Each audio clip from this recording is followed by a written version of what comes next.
This is an auto-narrated audiobook generated by Google. Livro Contos por Fialho de Almeida. A Camilo Castelo Branco. Acabo de reler toda a sua obra. Quanto no artista e no escritor, o talento tem de maleável, de voluntarioso e de grande, a ironia na sua expansão facetada e cortante, o estilo na elástica elegância nervosa dos seus moldes plásticos, e a observação no seu processo tenaz de análise e de crítica.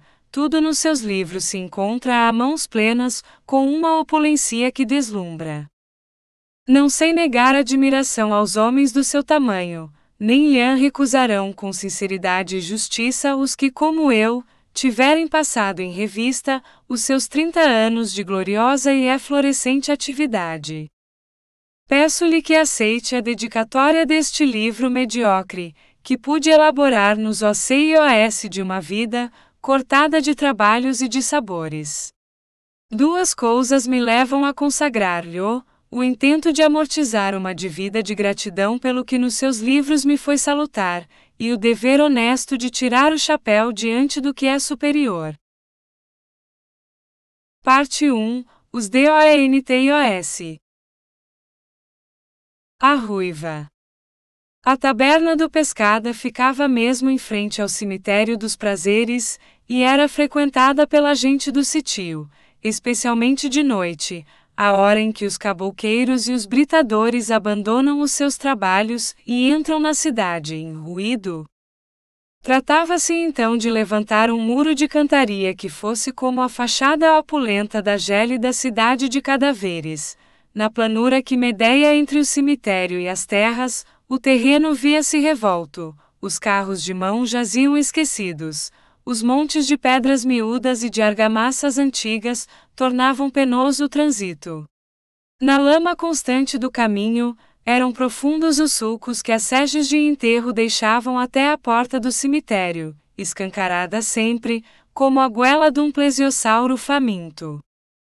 Em anoitecendo, tudo aquilo era de uma contemplação lúgubre e misteriosa, em que se adivinhava o trabalho de milhões de larvas. O ladrar dos cães tinha um eco desolado, que tornava depois mais sinistro o silêncio.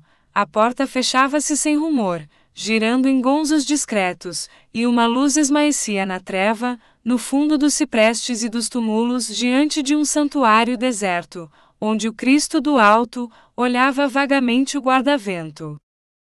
Começavam então a chegar à tasca os guardas encanecidos no mister de receber enterros, graves nos seus uniformes fatídicos, os coveiros angulosos e vesgos, lançando de si um fetido deletério, e cada um dando boas noites à tia Lauriana e a sentar-se à banca no seu lugar, chupando pontas de cigarro e pedindo decilitros.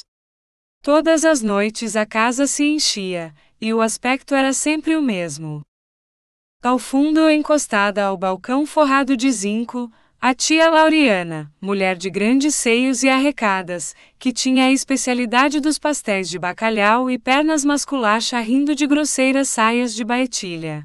Ao canto, o cego de chapeirão derrubado, atitude fria, faminta, dolorida e apagada. A Rebeca nos joelhos, a manta de riscas ao ombro, a eterna noite nas feições. O grupo dos trolhas junto da porta discutia o preço das couves e o número de ventres perfurados com facas de ponta, durante a semana. Zé Claudino tinha a palavra. A sua autoridade indiscutível de orador popular fazia-lhe cair dos lábios, como um rosário de sons, as palavras graves, indecorosas, chulas e poéticas em misto turbulento e inteligente. Bebedos extraordinários falam de tudo, e descrevem parábolas no solo, com a sombra de seus copos embrutecidos. 2 ou 3 embirram com a sombra. Mete-te comigo, resmungam, caé nessa minha tiraná. A velhaca, comentam, tem agora a mania de ir adiante de mim. Esta manhã era atrás. Mas não me larga. Bebedá. Era o que me faltava. Súcia de marmanjos. E insistentes aos zigue-zagues. Persegue-me anda, persegue-me que levas 2 butes. Lá isso ouve-se outro dizer na rua, lá isso não digo eu. Que há um Deus que nos governa, é boa. Eu entrava, cumprimentando os velhos conhecimentos. Ditosos olhos estudantinho dizia um. Ó seu casaca, fazia outro. Seja bem aparecido e pague-nos 2 dedos de marufo. Um velho fressureiro, com o olho esgazeado de sicário experiente, tocando-me o braço com a sua mão ensanguentada, ia aconselhando baixo. Prove-me do branco, doutor, prove-me do branco que é uma reinação. Com um pastelinho não lhe conto nada. Aqueles eram os meus amigos, perigosos amigos contraídos na intimidade do vicio e no surdo deboche das tascas. Sentava-me. A Lauriana vinha sorrindo servir-me, e o seu olho pardo sequioso acariciava a brancura do meu pescoço, epetece os meus cabelos de um louro claro, tons insípidos, sob as abas do chapéu esburacado. O seu hálito empestava a 10 passos, trazido nas asas do seu amor quente e brutal, de uma infâmia cheia de mercância. Ouvindo-me pedir qualquer coisa, o olhar adoçava-se-lhe como o dessas gatas a quem coçamos o crânio, e eu sentia exalar-se dela um fartum de gorduras fundidas, que me perturbava. Nessa noite chegou o tio Farrusco. Era coveiro e o mais asqueroso, o da vala, aspecto repelente, perfil áspero e cortante, descarnadas as faces, as mãos aduncas e gastas, cheias de terra e de cabelos. Sobre a testa de 1 polegada de largo, carriam grenhas fermentadas, as orelhas desapareciam-lhe sob a lã sebácea de um barrete cinzento. Por um rasgão da camisa, furava uma moita de cabelos hirsutos brancos como um pé de junco seco, nascido entre as pedras de um muro arruinado de azenha decrepita. Quase lhe ficavam pelas esquinas a que se encostava, os farrapos em que embrulhava o corpo esquelético e lustroso, como de couro curtido. Um cabouqueiro tostado, perfil adunco de coruja, bateu-lhe no ombro. Tio Farrusco. O outro tentou aprumar a estatura, laça na moleza da embriaguez e resmungou. Que é lá isso, patego? O seu olho envidraçado não podia fitar, fios de baba desciam-lhe lentos aos cantos da boca. Olá, fez o cabouqueiro, a maré encheu. E sacudia-o. Mas bebedo é vossa, grande cavalgadura. Tentava caminhar, a sua sombra oscilava amplificada na parede, como a de um antediluviano fenomenal, e quase se não compreende bem como aquela coisa era um homem. Arrastou-se custosamente para um canto. Ao passar por Zé Claudino, tomou-lhe o copo, levou à boca o vinho e esteve bebendo devagar. As gotas de um roxo sujo carriam-lhe pelas barbas. O nó da garganta subia-lhe e descia com vagarosos movimentos de embolo, no cilindro de uma bomba. Pousou o copo com ruído, com a manga da jaqueta limpou os beiços. E a filha? Perguntaram-lhe. A ruiva. O tempo tem estado famoso para doentes. Um sol quentinho que é um forno, do fundo alguém disse para Zé Claudino. A ruiva ainda é viva? E um trolha curioso. Não era essa que deitava sangue pela boca? Na tenda do Malaquias vi eu, foi pelo Santo Amaro faz agora anos. Mas cada um procurava informar-se. Uma gaja de grenha encarnada, um signalzinho de cabelos no pescoço, o que? Era filha daquilo? E apontavam o coveiro. Bem sei diziam, que peça. Aqui estava com o Nicolau das Seges de enterro. Contem-me cá quem isso era. Bebedá como ratos. Ora esperem. Ela era também da súcia da panasqueira. Lembras-te, Zé Claudino? Bons tempos, fez o interrogado do fundo da sua saudade dissoluta, aquela noite no palheiro do Panelas. 20 raparigas dos casais, todas pimponas, vieram dormir à granja. Alta noite piscava o olho, alta noite. Não ponhas mais na carta. Tosquei tudo. Que bailões! E a ruiva também era uma mulher dos diabos. Enfesadita dos nervos, mas coragem que tinha diabo. Quando ela se deitou ao Nicolau, aquela vez pelo intrudo, além ao quintalinho. Prega-lhe 2 taponas que nem eu sei como o não virou. O coveiro olhava sem compreender, um pasmo idiota na face. Na penumbra da taberna, aquele asqueroso vulto tinha uma expressão rembantesca e crua, que fazia medo. O deboche nunca se concentrara tanto, podia-se jurar. Mas tio Farrusco, a ruiva vai melhor, hein? Melhor, melhor, gaguejou ele. Esta manhã vi a estar dormindo, mais branca, pagas cambrainha ó tirano? Uma pessoa se os diabos, gosta de molhar a palavra. Quero lá saber. Sempre amigos. Joana tinha já 2 pequenos, o Ricardo de 5 anos, fulvo como um novilho, e o João pequerrucho de peito. Era uma rapariga alta, músculo duro e sobrancelha espessa, cujos punhos podiam amassar sem cansaço alqueires e alqueires de pão, e cujos quadris agitados na marcha sob as saias de baitilha, avivadas de azul, revelavam a solidá em formatura montanhesa das primitivas mulheres tostadas e laboriosas. Casara havia 6 anos com o Jerômo, por uma vindima mais fértil. E ambos pobres, ela filha mais nova de um maioral do conselheiro e ele ganhão da herdade de Valparaíso, haviam gostado um do outro, bailando depois nas romarias do verão, procurando-se instintivamente nas ceifas imundas e aos domingos à hora da missa conventual. Não estava arrependida de haver casado, não? O Jerômo era trabalhador incansável e sadio. Joana começara por namorar-lhe o peito cabeludo e trigueiro e a forte caixa de pulmões dilatada a cada esforço de trabalho. Captivará além de isso depois, a sua mansa maneira de dizer as coisas, sem notas altas na voz, e sem impaciências nervosas de bilioso, a sua vida toda regulada por hábitos e a condescendência tida para os velhos.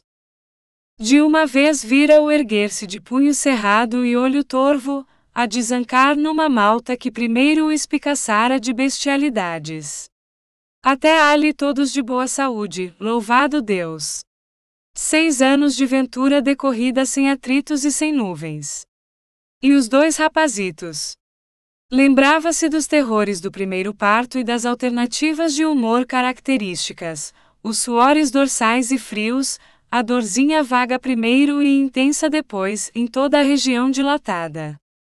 Em certos momentos, um mundo de fantasias projectando-se-lhe do fantoscopio da mente, inundava-a de fotosferas de luminosa essência. Se seria um pequeno valentão capaz de ajudar o pai, se seria uma rapariga de calcanhar quadrado e dentes sólidos, que enchesse de cantigas e de atividade o ninho. Todas as noites à hora da ceia, o casal acumulava e destruía planos, fazendo e desfazendo receios, perdidas evocações desse primeiro tempo de esposa. Mirando a casita e as cadeiras de evora da casa de fora, as prateleiras de louça e as 4 garrafas de vidro branco postas em simetria, olhando no quintalório a meda de azinho para os lumes do inverno e o bacoro para a fartura do ano, Joana sentia no meio dos filhos e dos labores constantes da sua vida azafamada, um bem-estar de consciência satisfeita, um como jubilo íntimo. O seu trabalho caseiro luzia. Viam-lhe sempre o ladrilho varrido e as cadeiras arrumadas, um esteirão algárvio ao canto para as visitas, cobertas de retalhos lançadas sobre a mesa e dorsos dos baús, o pequeno espelho redondo pendendo ao lado de um Francisco José, de Pinal, brancas as paredes com rodapé de almagre em torno, e a cinza do lume constantemente varrida do lar. Dando largas à sua iniciativa de negociante, criara além de isso no quintal, um exército de galinhas e gansos, cujos ovos o Ricardo ia vender todas as manhãs em altos pregões pelas ruas da vila. Manhã clara, era a primeira a erguer-se na rua e a encetar a labuta inquebrantável e voluntariosa. Paredes Meias vivia a Francisca, casada com o estragado Bebedo.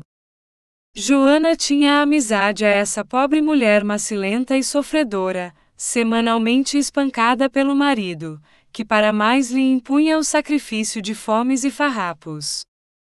Dissera muitas vezes, vendo-a passar para o pé acento agudo G.O. com trouxas de roupa à cabeça envelhecida e estupida pelo contágio das miserias e brutalidades sofridas, com o filho seminu, agarrado às saias e o injetadinho ao peito.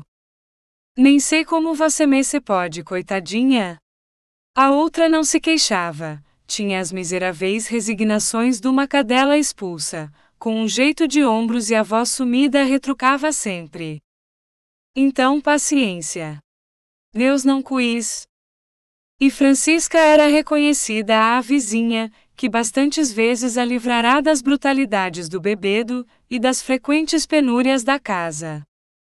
A Joana, comparando a sua sorte à da pobre engelhada, sentia da comparação, exaltar-se a sua felicidade, abençoando a hora em que lhe nascera o primeiro impulso para o Jerômo.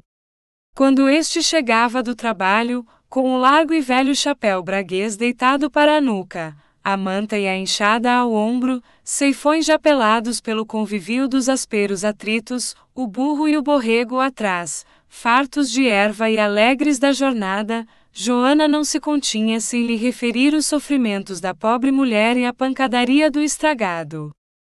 O marido então encolhia egoístamente os ombros, farto da eterna lamúria e repetindo: Deixa-os lá. Que se avenham. O estragado era dos seus tempos de rapaz, pudera seguir-lhe a vida ponto a ponto e observar-lhe a predisposição fatal para a vadiagem e para o vício. Aquela índole de desordeiro repugnava-lhe, que sentia um tédio pelos que não tinham como ele, a infatigável atividade produtiva e a repousada consciência dos deveres cumpridos. Naquela hora os trabalhadores recolhiam em bandos dando santas noites. Uma poeirada sufocante erguia-se na ladeira sob os grossos sapatos cardados dos cavadores e das patas dos jumentos carregados de alforjes e feno. A tarde morria enlaivecendo de um ouro fulvo poente. Pelos campos fora os grilos, as rãs, os ralos e os mochos preludiavam a longa sonata nocturna, enquanto defronte da casa o Ricardo mais o filho da vizinha, descalços e ferozes, jogavam os touros, rolando na relva com um vasto prazer inexorível. Sabes o que me convinha? Disse de uma vez o Jerômo para a mulher: ir para feitor de uma casa. Não anda uma pessoa a estragar-se pra e a cavar desde manhã à noite, e sempre ganha algum vintém melhor. Pois está visto que era o que te convinha. Um homem de trabalho como és. Diz que o conselheiro precisa. Fui-me a falar com ele, mas há pretendentes. Mal sabes quem, mulher? Algum alma ruim, disse a Joana. Aqui o nosso vizinho estragado, nem mais nem menos. Ó senhores, que eu ri de maior quando o galante me contou. Aquilo, que nem lhe chega o tempo para as tropelias que arma a pobrezinha da mulher. Excomungado, o senhor me perdoe. Mas é só esse que pedincha? Só. Fiquei de ir ter esta noite com o conselheiro. Talvez se arranje a cousa. Era grande fortuna, homem. Casa farta, boa paga, ele uma bela pessoa. Mas o estragado. Ora não vi. Estavam na cozinha. O Jerômo a cancela, limpava da lama as polainas de Saragossa e o ferro da enxada, enquanto a Joana de avental, refogava a ceia e ia pondo a mesa ao fresco no quintal. Sentiram passos na casa de fora. A Joana foi ver. Era o estragado que saía sorrateiramente. O vizinho é bem confiado, não há dúvida, disse a Joana toda zangada. Não há maior atrevimento. Quem escuta de si ouve e é bem certo. Diga ao seu marido que Emiás não fica a dever. Deixa-o lá, disse pachorrentamente o marido. Está bebendo, coitado? Deixa-o ir. Cearam. O Jerômo à cabeceira da banca vigiava o filho, advertindo-o a cada partida do garoto. Entre os dois ficava o cão. Da outra banda, a Joana, com o pequenito adormecido no regaço, migava sopas na malga. Por cima, o céu um pouco escurecido e todo picado de estrelas, tinha um árfar de penumbras profundas, em que os olhos se perdiam, divagando. Um ventinho fresco impregnado de fenos, fazia agitar com murmúrios finos as folhas metálicas da figueira verdeal. O bacoro no chiqueiro ressonava espapassado no charco. Tempo das eiras. Puseram-se a falar nos trigos, as searas tinham fundido bem, mas os tremeses menos. Então o Jerômo contou as suas esperanças no trigo ribeirinho que semeara na courela das taipas, um palmo de terra que valia 1 milhão, segundo ele. E estava lindo a HI pelo tempo da fava, disse a Joana. Do que precisávamos era de uma vinheta, tornou o Jerômo após um momento de pausa, e partia o pão trigueiro em grandes pedaços. Nada como a vinha para render. Apesar das molestias. Com alguns sobranos tínhamos a HI 1 ou 2 milheiros. Estava a calhar. Ou mesmo o bacelo que pusesses. Ele então enumerou projetos de futura prosperidade: comprar um carro com parelha de mulas na feira de Vila Viçosa, ter vinhas e olivais, a abundância de uma horta com aguas correntes e noras rumorosas num pedaço de vale profundo, com a sua barraquita sob nogueiras verdes. E para se animar citava de memoria os casos de fortuna acumulada pinto a pinto por homens ativos e poupados, o SNR. Joaquim das Nogueiras que estava podre de rico, o fandango que seu pai conhecera a carregar estrume, o baleizão que for da tropa e até estivera preso. Não havia muito que visitara o monte do compadre Nazarete. O meu padrinho, gritou Ricardo, e a cada passo interrompia. Ele é meu padrinho, não é, pai? Pois senhores, continuava Jerômo, aquilo é que é lavoura, aquilo é que se chama seara, e dilatado acumulava pormenores, 40 moios nos celeiros, roças de palha do tamanho das torres da igreja, juntas de bois mais gordos que eu sei lá. E as carretas da vindima, as tapadas, a casa dos arados, o moinho sobre rochas e dependurado no Guadiana, um encanto. Casa que é um ovo, argumentava Joana embalando o pequerrucho nos joelhos. Pois mulher há 30 anos não passava dum ganhão do Francisco do Cabo. E honrado, honrado como Deus. O que se quer é saúde, deixa lá. Deus ajuda quem trabalha, resumia a mulher. E entre risos.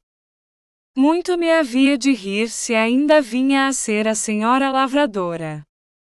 E eu cá hei de ter uns sapatos e andar a cavalo, exigiu o Ricardo, que molhava os punhos da veste de cotim na mal garratinha da ceia.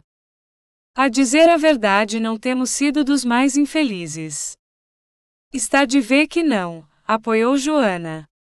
E deixa correr. Este ano talvez se peça pouco emprestado. Para o ano que vem já se pede menos, para o outro nada, e depois toca a juntar perrá fazendinha. Pois vou-me ao conselheiro, a ver o que decide. Até logo. A porta voltou-se e disse a rir. O que tinha graça era agora o amigo estragado fazer-me uma espera e armarmos de garreia. De tudo quanto ruim ele será capaz, o carga-doços. Peste. Apenas saiu, o Ricardo pulou logo a parede para o quintal da vizinha à cata do Manel, que tasquinhava pão seco de pança para o ar. Vamos pro adro, o pai abalou. Não foi preciso mais. Foram ambos às carreiras. No quintal, a Francisca roía o seu pão seco e negro, de semanas. A amassadura por pagar, uns fiados na loja do Vieira, trapos por toda a banda. Ao chegar à casa, o estragado atirara-lhe um soco ao vazio, pedindo o jantar para que não tinha dado feria. E cobrirá-a de injúrias obscenas diante dos filhos, exprobrando-lhe a fealdade e fraqueza. Puxará-lhe até pelos cabelos, gritando com voz avinhada de cobarde. Grandissima porca, grandissima bebedá. Dera-lhe bofetadas com a áspera mão ignóbil de assassino, clamando que estava farto, que seria até capaz de a matar a punhadas. A pobrezinha abatida e com o gesto errante, nem podia chorar. Aquela vida de vilezas e insultos, roubara-lhe até o refúgio das lágrimas, embotando-lhe pouco a pouco a razão. Abria os olhos sobre o bebedo num pasmo tremúlo, dizendo baixinho: "Não me batas mais, pelo amor de Deus, não me batas mais." Resumia-se para ela tudo na sova e na escravidão muda do martírio. Não tinha já mãe nem pai, haviam-lhe morrido os parentes. Sua irmã foi assassinada pelo marido numa azinhaga sinistra e de noite para os lados do Moinho Branco. Era a última representante de uma raça de vergastados, incapazes de resistência e não sabendo na vida outro fim mais que a obediência ao algoz e a procriação animal das marrãs de montado. "Vizinha", gritou a pobre mulher do quintal, para a Joana que acabava de levantar a mesa. A outra subiu a lenha para debruçar-se na parede, sobre o quintal do estragado. "Que é?" A esse tempo já a Francisca trepara do outro lado, com o chalé de baetilha pela cabeça, e disse num tom choroso: "Perdoe-me pelo amor de Deus, que não me esqueço de quem me faz bem. É a minha desgraça, aquele homem, a minha vergonha." Houve pancadaria de Moiro, aposto? O costume, Nosso Senhor nos ajude. E se fosse só isso? Então que mais temos? O meu homem não entrou na sua casa há pouco? Entrou para escutar o que cada um está dizendo na sua casa, foi pró que ele entrou. Mas ouviu-a toda. Ai, filha! Veio de lá como uma F acento agudo RA. Puxou-me pelos cabelos, quebrou os cantaros da agua, bateu no rapaz com uma corda, que eu é que tinha a culpa, que ia tudo a tiro, que haviam de saber quem era Joaquim Antônio. Perdoe-me pelo amor de Deus, perdoe-me tanta mortificação. Pelos modos ouviu falar no lugar de feitor do conselheiro. E está com a pinga. Sempre gostava de saber se é pecado cada um agenciar a sua vida. O meu homem vai falar com o fidalgo, o seu quer o lugar que vá também. O outro escolhe e ninguém tem de que se ficar queixando. Esta é a razão. Tudo lhe disse, vizinha, tudo lhe disse. Homem, o vizinho Jeromo não lhe parece mal, que tu queiras ser feitor e pretendas o mesmo nicho que ele. Vai e falas. Falando é que uma pessoa se entende. Agora o vereis. Ainda me deu mais. Vizinha, perdoe-me pelo amor de Deus, mas eu queria dizer-lhe, é que... Olhe, estou a tremer que nem varas verdes nem me tenho nas pernas, veja lá. Mas é que ele saiu com más intenções, que se havia de pagar, que ia dar cabo dele. Perdoe-me, filha, perdoe-me por alma de seu pai, mas ele é mau e capaz de fazer alguma em estando bebedo. Não deixe sair seu marido esta noite, não o deixe sair. Mas se ele se foi agora mesmo, disse a Joana, de súbito abalada. Dum pulo saltou da lenha, deitou pela cabeça a pobre saia de chita azul, sem mais pensar no Ricardo que brincava no adro, e com o pequeno ao colo deitou a correr para a casa do conselheiro. Eram mais de 9 horas. Os homens estavam nas eiras, fora da vila, aqui e além, deitados ao fresco junto das portas escancaradas e escuras, alguns vultos dormiam. A penumbra da noite picada de estrelas, errava nas embocaduras, em cones movediços de uma indecisão fantástica. O campo dormia, e somente a espaços, no como silêncio absorto dos restolhos, late um cão, ou tilintava a esquila de algum jumento de trabalho. A casa do fidalgo ficava no outro extremo da vila, isolada dos casebres por uma alameda de freixos enormes. A roda era a horta, e por detrás dos laranjais o olival sem fim. Esperamos que você tenha gostado desta prévia. Para continuar ouvindo este audiolivro no Google Play Livros, use o link na descrição do vídeo.